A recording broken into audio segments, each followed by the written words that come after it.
students, this is Rebecca Adil from our Knowledge Spot. Students, we are going to discuss exercise number 10 of class 9 and that is chapter number congruent triangles. और यहाँ पर हमारा एक kind of geometry का chapter जो है वो start होता है. It's not that kind of geometry जो कि आपने लोअर ग्रेड्स में पढ़ते हैं लाइक 7-8 में, but it's something different from that one.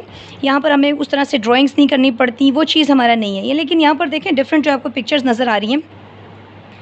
सबसे पहले जो टॉपिक है हमारा दैट इज़ कॉन्ग्रेंट ट्राइंगल्स.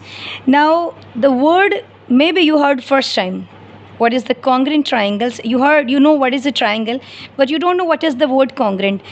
जिस तरह से हम एक वर्ड पढ़ते हैं equal, उसी तरह से आप कह लें कि there is another word that is congruent. congruent का मतलब होता है सेम और equal. उससे पहले I just want to tell you these two triangles and the word is corresponding. मैं ये चाहती हूँ कि आप इस वर्ड से वाकिफ़ हो जाएं. ये corresponding क्या चीज़ होती है, ये correspondence क्या चीज़ है. आप गौर से दो ट्राइंगल देख रहे हैं. This is ABC and this is DEF. अगर इनको गौर से आप देखें तो ऐसा लगता है कि दोनों सेम हैं. और ये जो छोटी सी लाइंस हैं, आपको ये लाइन, ये एक सिंगल लाइन है, ये डबल लाइंस हैं और ये ट्रिपल लाइंस हैं.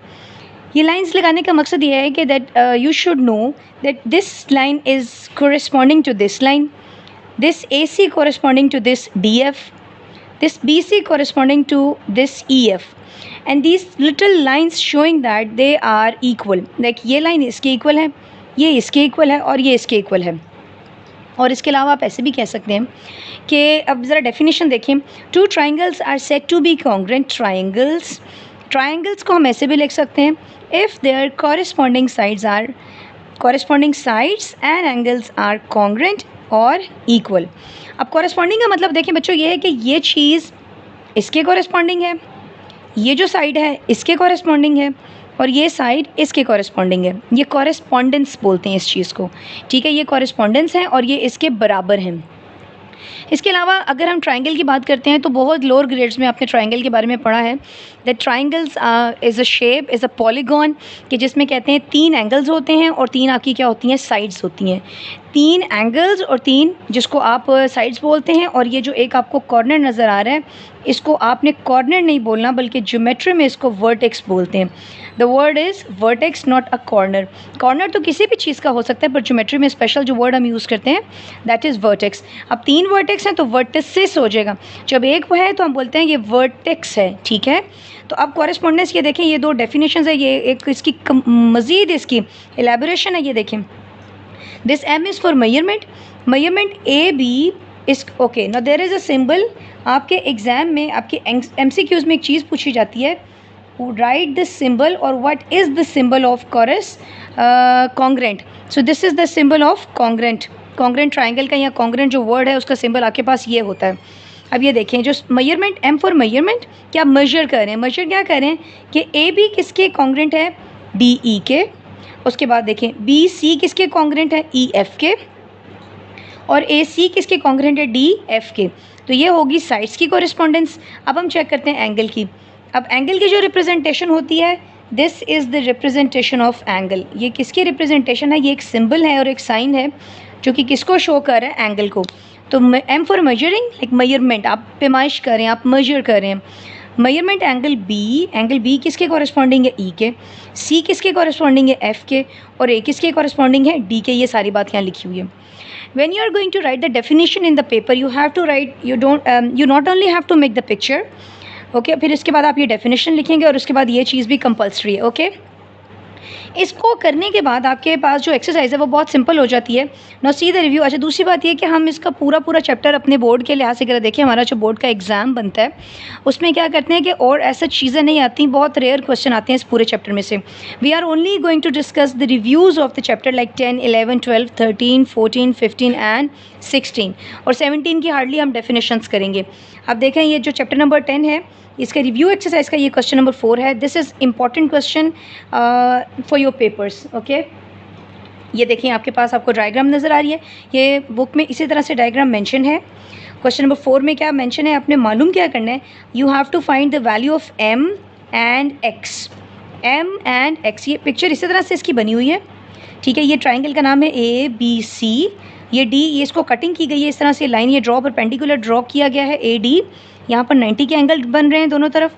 ये जो एंगल है ये 50 डिग्री 55 है, यानी कि एंगल बी की जो वैल्यू 55 है, और एंगल सी की जो वैल्यू वो है, ये एरो से यूँ शो किया जा रहा है बिकॉज यहाँ पर ये पूरा नहीं आ रहा है, इसको बाहर की तरफ मेंशन किया है 5x + 5। अब ये जो छोटी छोटी इसकी साइड्स हैं, देखिए ये दो लाइन्स शो कर रही हैं कि दोनों बराबर हैं, ये दो डबल लाइन शो करती हैं कि बी डी और डी सी इक्वल है। और यहाँ अगर देखें तो इसकी वैल्यू है 5m-3 और ये है 2m+6। तो जो अननोन लेटर्स हैं यहाँ पर, इस क्वेश्चन की स्टेटमेंट है कि फाइंड द अननोन लेटर्स, वो क्या क्या हैं आपके पास, m और x, ये हमने दो चीज़ें मालूम करनी है। लेकिन क्वेश्चन में एक इन्फॉर्मेशन गिवन है, उस इन्फॉर्मेशन के बगैर हम कभी भी क्वेश्चन को फाइंड आउट नहीं कर सकते। वो क्या है कि जो दोनों ट्राइंगल हैं वो कॉन्ग्रेंट हैं। अगर वो कॉन्ग्रेंट है तो इसका मतलब है कि ये साइड इसके बराबर है, ये साइड इसके बराबर है, और AD अपने ही AD के बराबर है, ठीक है। और एक और भी मतलब है कि जो एंगल B है ये एंगल C के इक्वल है। अब देखें कैसे, एज आप ये लिख लें, as we are given, as we are given, we are अगर मुश्किल लगता है तो लिख लें एज गिवन दैट कि triangle ABD is congruent to ACD। एक सिमिट्री याद रखें, एक ऑर्डर याद रखें। अगर मैंने पहले दरमियान में B लिखा है तो यहाँ पर भी मैं सेंटर में क्या लिखूँगी, C। अगर मैंने कॉर्नर पे D लिखा है एंड पे, तो मैं यहाँ भी क्या लिखूँगी, एंड पे D लिखूँगी। इसको लिखे ना लिखें फ़र्क नहीं पड़ता, लेकिन एक सिमिट्री और एक फ्लो या कह लें एक सीक्वेंस नज़र आएगा आपके क्वेश्चन में। उसके बाद ये बात हो गई, ये दोनों बराबर हैं, इसका मतलब हर चीज़ दोनों की बराबर है। Then we say that BD is equal to DC। अब BD की वैल्यू क्या है, 5m-3, और DC की वैल्यू क्या है, 2m+6। ये 2m यहाँ प्लस है, यहाँ पर क्या होगा माइनस, ये 3 यहाँ पर माइनस है तो वहाँ पर क्या होगा plus. 5 - 2 that is 3m, 6 + 3 9, 3 is multiplying on the other side, it will be divided, 3 1 ज़ा 3, 3 3 ज़ा 9, तो m की वैल्यू क्या आ गई, 3 आ गई। हमने एक चीज़ फाइंड आउट कर ली है, अब हम क्या मालूम करेंगे, we are going to find the angle. अब एंगल हमने मालूम करना है। अब एंगल में देखें तो आपके पास क्या है, एंगल जो आपका B है वो इक्वल है एंगल C के, ठीक है। अगर ऐसा है तो एंगल B की वैल्यू क्या है, 55, और एंगल C की वैल्यू क्या है, 5x + 5, और 5 यहाँ पर प्लस है, वहाँ पर क्या होगा माइनस, इन दोनों को माइनस करेंगे, यू विल गेट 50। अब 5 मल्टीप्लायर है, वहाँ पर क्या होगा डिवाइड, 5 1 ज़ा 5, 5 10 ज़ा 50 होगा। तो ये आपके पास x की वैल्यू भी आ गई। इस क्वेश्चन में बस आपने दो ही वैल्यूज़ मालूम करनी थी, एक m और एक x की। लेकिन याद रखें अगर आपके पास ये इन्फॉर्मेशन ना होती तो आप ये कभी भी ना फाइंड कर सकते। हमें ये गिवन है that both triangles are congruent. We are moving towards the next question.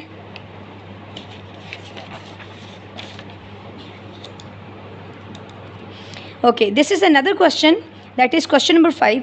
अब इसकी ज़रा आप देखें, ट्राइंगल्स यूँ आपको शायद समझ ना आ रही हो, लेकिन आप सबसे बड़ी जो आप यहाँ पर एक सिंबल जो आपको दिया जा रहा है, देखें यहाँ 90 डिग्री बन रहा है, जहाँ पर भी ये बॉक्स बने होंगे इसका मतलब यहाँ पर 90 का एंगल बन रहा है, यहाँ भी 90 का एंगल बन रहा है। अब कैसे पता चलता है कौन सी बेस है, कौन सी हाइपोटेन्यूस है, कौन सा परपेंडिकुलर है, या ये देखें जो इसके ऑपोजिट है ना, 90 के जो ऑपोजिट साइड है ये RP, और जो B यानी कि इसके 90 के जो ऑपोजिट है, इसका मतलब ये दोनों साइडें बिल्कुल सेम है। मैं दोबारा बता रही हूँ आपको, देखिए कि जो 90 के ऑपोजिट साइड है वो ये है, ये एरो मैंने आपको यूँ शो कराया है, और जो यहाँ पर जो 90 के ऑपोजिट है वो ये साइड है।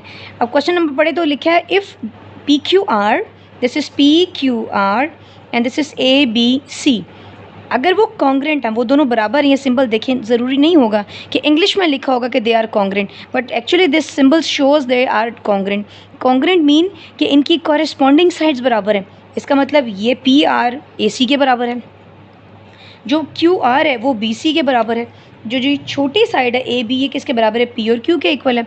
तो उसने बोला फाइंड करें अननोन्स। अननोन्स मतलब जिसके बारे में आपको पता नहीं है, और जैसे कि Y है, Z है और X है, you have to find these 3 letters है, यू हैव टू फाइंड।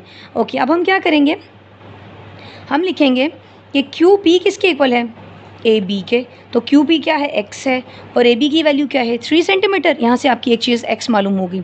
अब सेकंड पे आ जाएँ, जो आपका AC है, there is your AC measurement angle, AC angle, so not angle but side, measurement AC is equal to measurement PR कह लें या RP कह लें, बात एक ही है। अब AC की जो वैल्यू है दैट इज़ y - 1, और इसकी वैल्यू 5 है। ये 1 यहाँ माइनस है, वहाँ पर क्या हो जाएगा plus, that will be 6। Third and last thing, आपका जो Z है ये जो बी सी है या सी बी कह लें या बी सी कह लें, ये किसके इक्वल है आपके पास, ये है क्यू आर के इक्वल। अब जी किसके इक्वल है, 4 के इक्वल। तो जेड की वैल्यू भी आपने क्या मालूम कर ली, 4 सेंटीमीटर। तो यहाँ पर आपका जो चैप्टर है वो ख़त्म हो गया। अब हम मूव करेंगे अपने नेक्स्ट चैप्टर की तरफ, दैट इज़ चैप्टर नंबर, ये 10 था, अब हम करेंगे 11। We are going to move towards the 11 chapter. 11 chapter का नाम है पैरेललोग्राम एंड ट्रायंगल्स। अब यहाँ पर एक पैरेललोग्राम की डिस्कशन हो रही है और उसके अंदर ही आपने ट्रायंगल्स की डिस्कशन भी करेंगे। देखिए पैरेललोग्राम क्या होती है, कैसी शेप है, ये कंप्लीट यहाँ तक आप देखें कि यहाँ तक इसकी कंप्लीट डेफिनेशन है। In detail I am going to discuss the definition.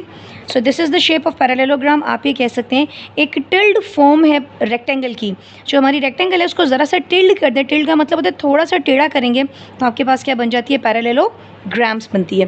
अब पैरेललोग्राम कहते हैं इन पैरेललोग्राम, ये अगर ये बातें स्टूडेंट्स अगर आप याद कर लें अभी या इनको माइंड में बैठा लें तो क्वेश्चन बहुत सिंपल है। ये देखें पैरेललोग्राम में हमेशा जो ऑपोजिट एंगल होते हैं वो इक्वल होते हैं, कि एंगल ए और angle C they both are congruent. Means अगर ये 80 का एंगल है तो ये भी क्या होगा, 80 होगा। अगर ये 55 है तो ये भी क्या है, 55 है।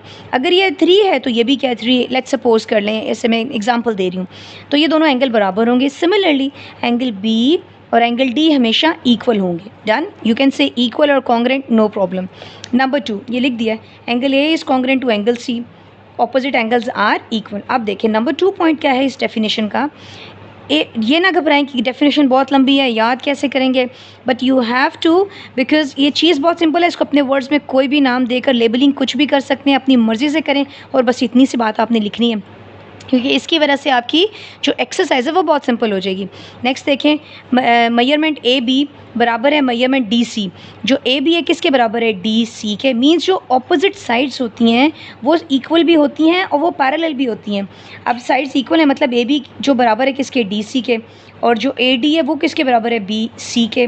ठीक है, ऑपोजिट साइड्स आर कॉन्ग्रेंट, वो भी इक्वल हो गई। ये बात एक भी ख़त्म होगी, ये पहला पॉइंट है। ये दूसरा पॉइंट है। मूव करते हैं थर्ड पॉइंट पे। डियर स्टूडेंट, आपने लोअर ग्रेड्स में एक ऐसी माइट भी पॉसिबल एक शेप रीड आउट की हो, पढ़ी हो, कभी चीज़ देखी हो। ये आपके पास एक स्ट्रेट लाइन एंगल है, this is a straight line angle, और ये आपके पास 180 का एंगल होता है। फ़र्ज़ करें मैं एक ऐसी पिक्चर बनाती हूँ, मैं यहाँ लिख दूँ, लेट्स सपोज करें 60 लिख दूँ, और मैं आपसे बोलूँ कि ये x फाइंड आउट करें, तो हम ये x कैसे फाइंड आउट करते हैं, हम इन दोनों को प्लस करते हैं, इन दो चीज़ों को प्लस करेंगे।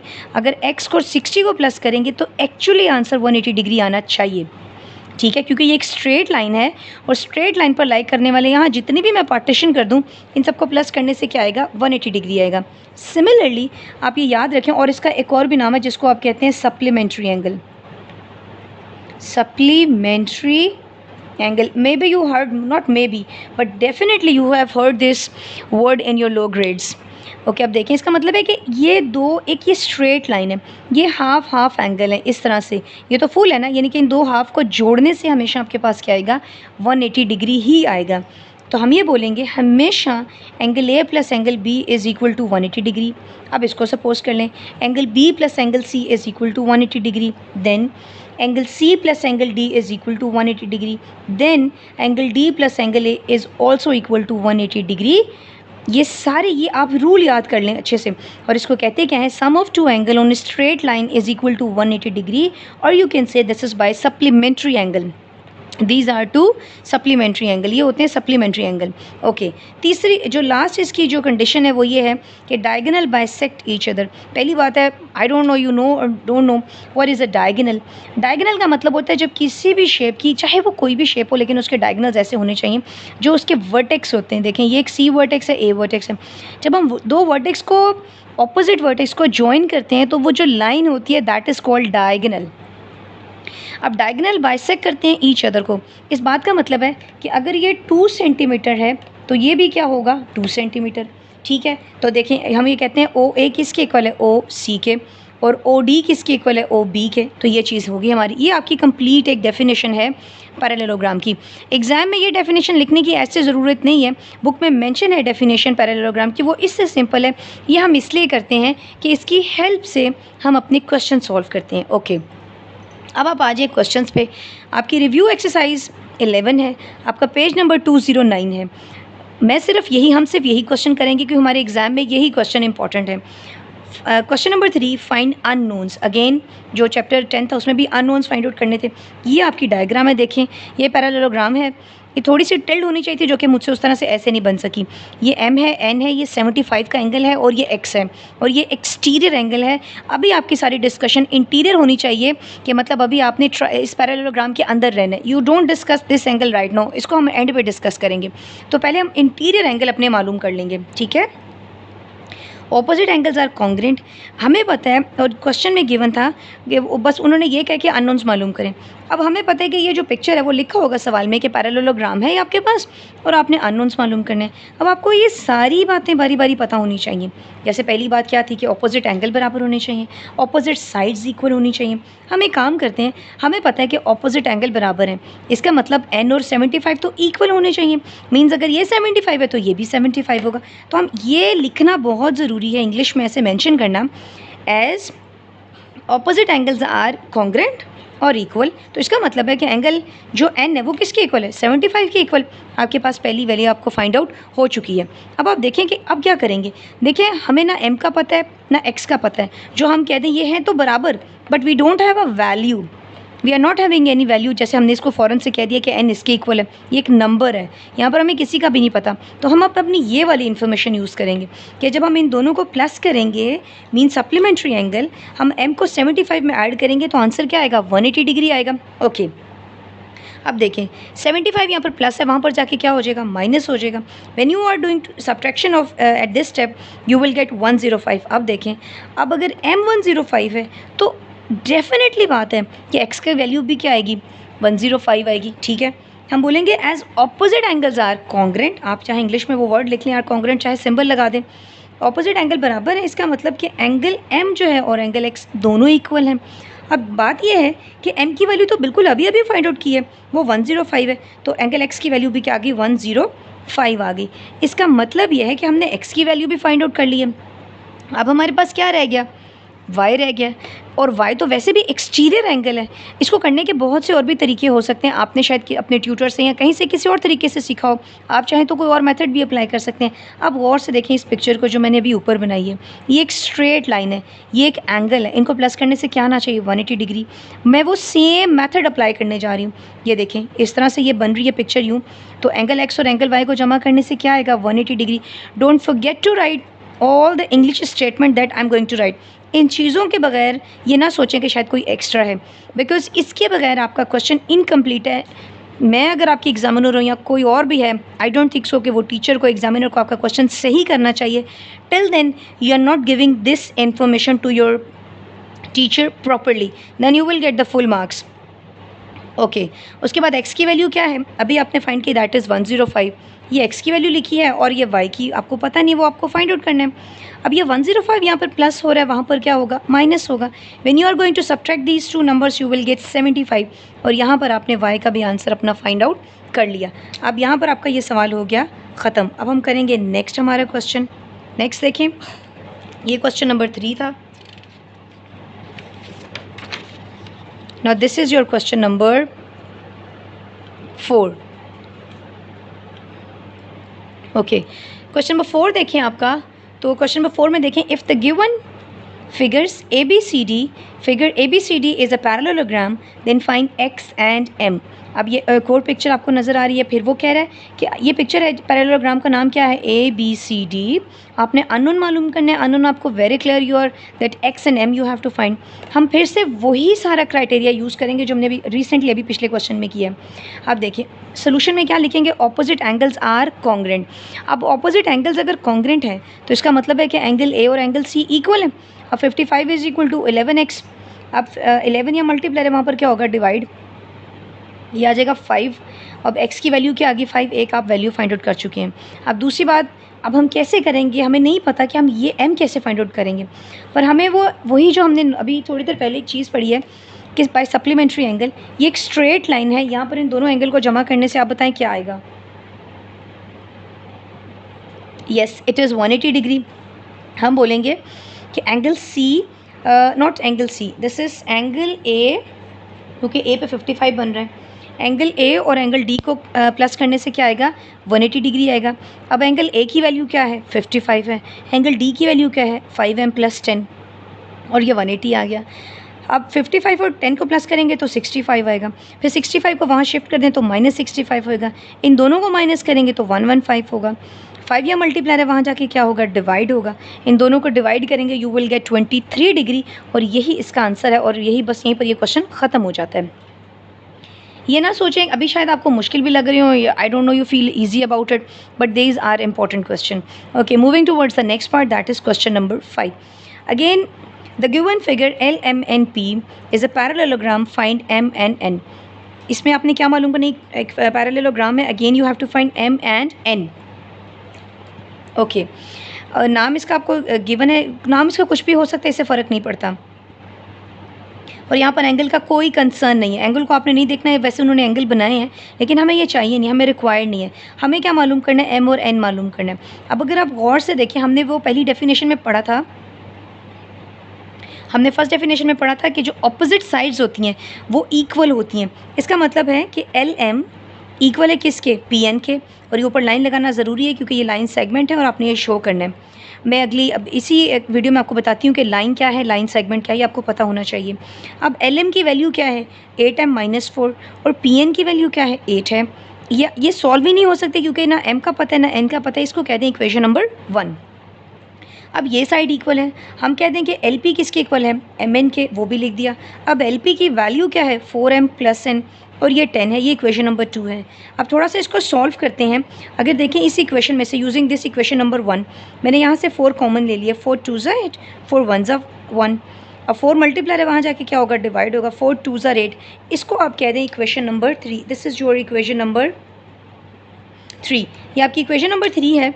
और अब आप क्या करेंगे, अगर छोटी क्लासेस में भी आपने क्लास 8 में ये पढ़ा है, हमने M और N की, बल्कि हमने 9th के सेकंड चैप्टर में भी ये रूल पढ़ा है। ये 2 इक्वेशन है, ये इक्वेशन नंबर 2 है, ये इक्वेशन नंबर 3 है। अगर हम इन दोनों को ऐड कर दें, एडिंग इक्वेशन 2 and 3, तो हमारे पास N की कैंसिलेशन, ये देखें, इन दोनों को ऐड करें, +M और -N कैंसिल हो जाएंगे, 4 + 2 6M, 10 + 2 12।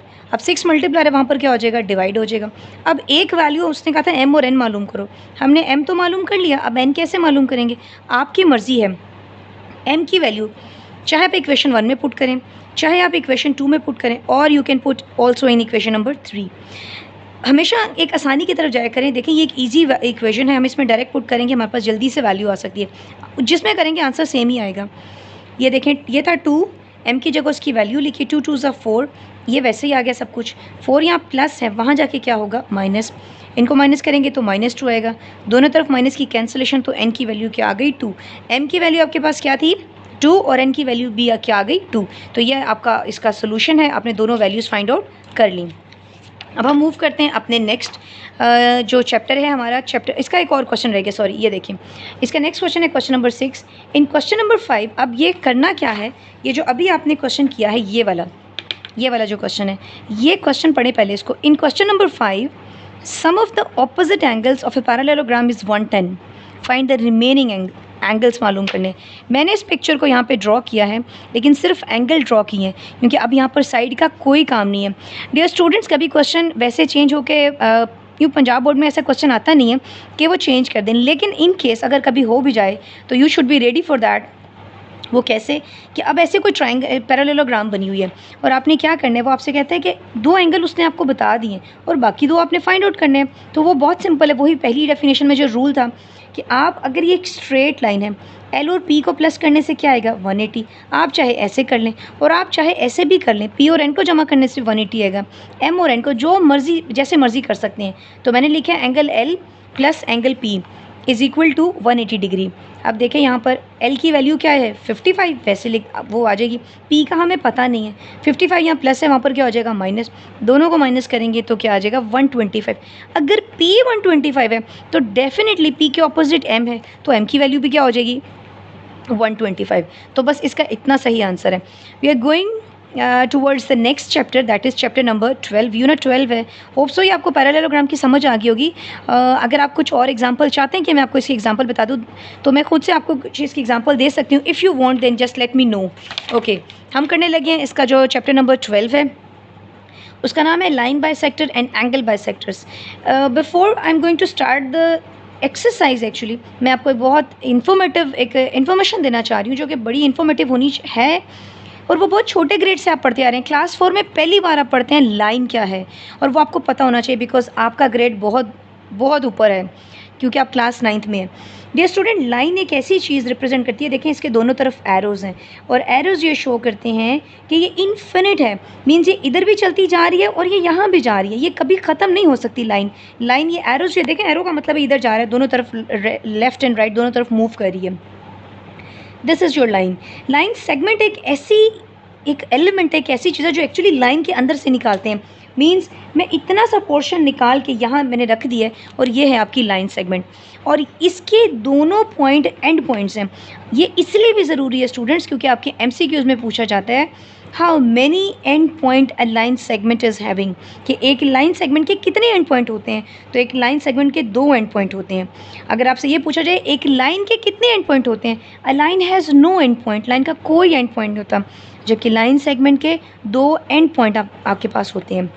नाउ ये है पहली, like what is a line, उसके बाद है लाइन सेगमेंट, और उसके बाद है रे। क्या चीज़ है रे, भी आप लाइन के अंदर से ही निकाल रहे हैं। ये देखें, ये है एक लाइन, इसका इतना पोर्शन अगर निकाल के हम इधर रख दें और यहाँ वाला पोर्शन भी निकाल के ये समझें ये है, एक इस तरफ है, तो इसका मतलब एक रे कैसे बनती है, रे भी लाइन से ही बनती है, यानी कि यहाँ से लेकर यहाँ तक का पोर्शन हमारा क्या बन गया, रे बन गया। इसका मतलब है कि रे का एक पॉइंट जो है, ये वाला डॉट जो है, ये एक एंडिंग पॉइंट है। रे हैज़ 1 एंडिंग पॉइंट, इसका एक एंड पॉइंट होता है और दूसरा एंडिंग पॉइंट नहीं होता। ठीक है, ये 3 मेन डिफरेंस आपको पता होने चाहिए। अब स्टार्ट करें, आपके जैसे ही आपका चैप्टर नंबर 12 स्टार्ट होता है तो आपकी पहली डेफिनेशन है इस पेज पे, right bisector of a line segment. Right bisector of a line segment, line segment आपको पता है क्या है, ये है आपकी लाइन सेगमेंट। ठीक है, राइट का मतलब होता है 90 डिग्री और बाइसेक्शन का मतलब होता है इक्वली।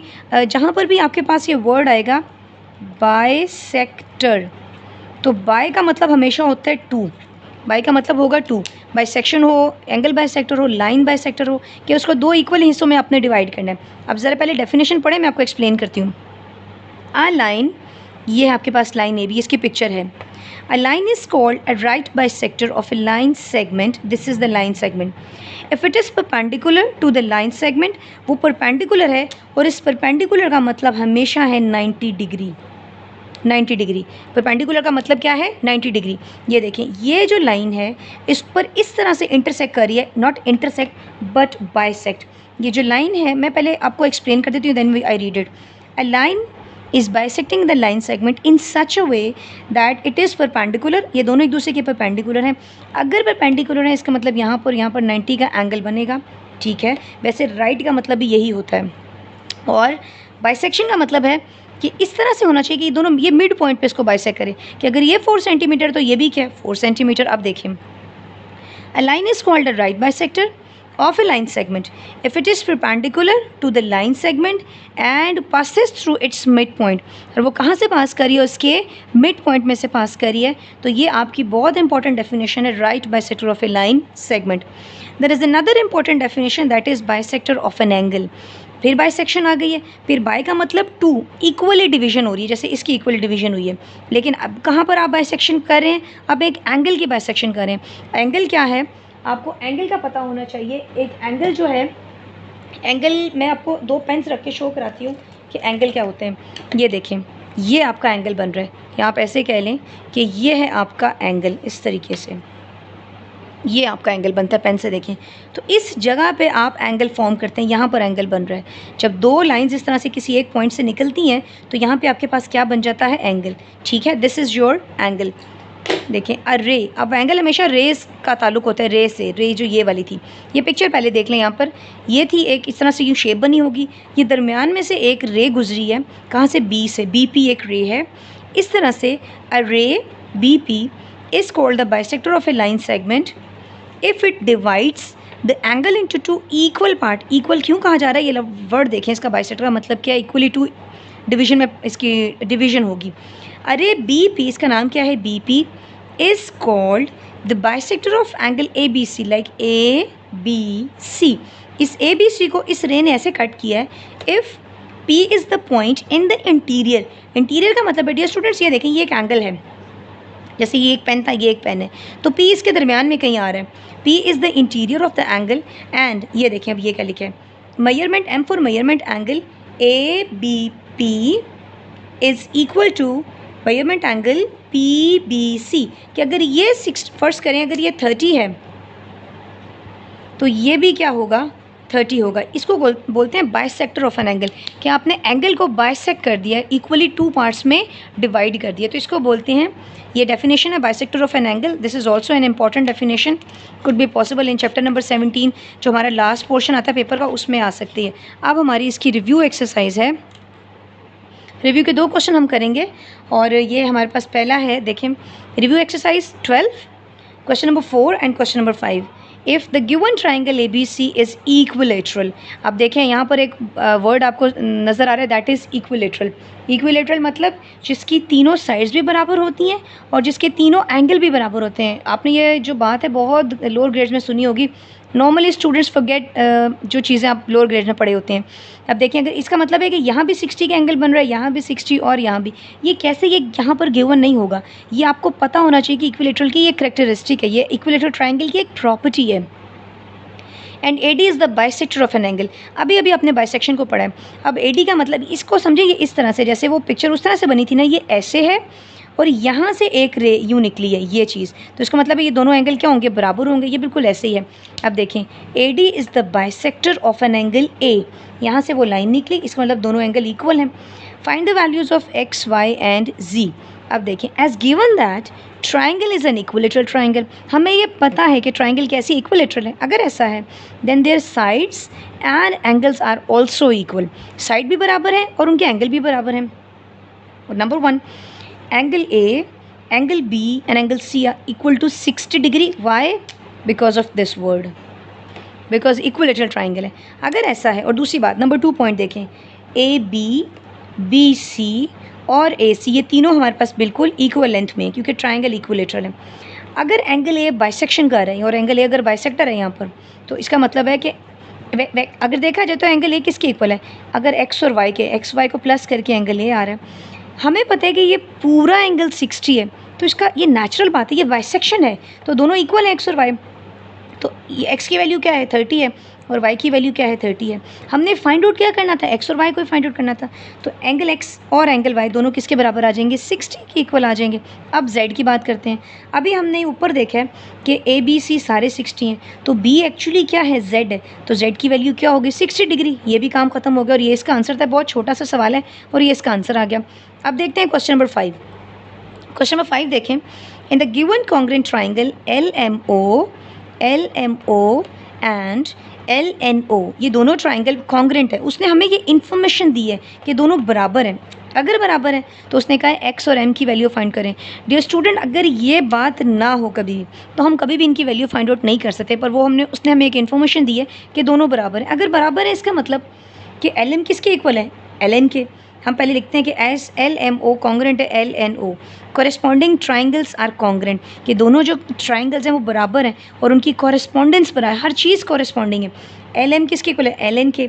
अब LM की वैल्यू क्या है 2x + 6 और LN की वैल्यू क्या है 18 है।